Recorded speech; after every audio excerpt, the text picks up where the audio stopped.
Hi everybody, it's Jessica from Trencita Johnson, and today I would like to show you how to spice up your pigtails with just simple little 3-strand braids.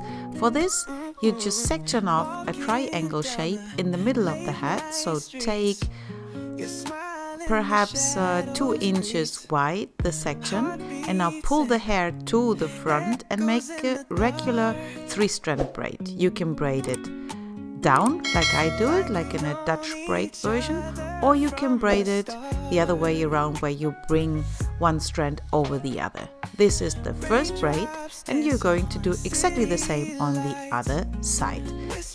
Now split the hair in the back of the head in the middle and make 2 pigtails. When you have these 2 pigtails, cross the braids over. Just flip them over and bring them to the other side.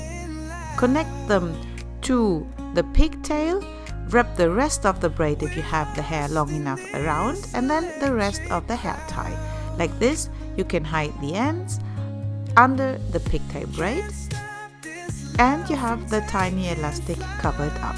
So it looks like the braid is covering the hair tie and makes a nice base to your pigtail style. If you're new on our channel, please don't forget to subscribe. We're sharing videos every week. There are new style inspiration, and we are happy to see you as our subscriber. Thank you for watching. Bye bye.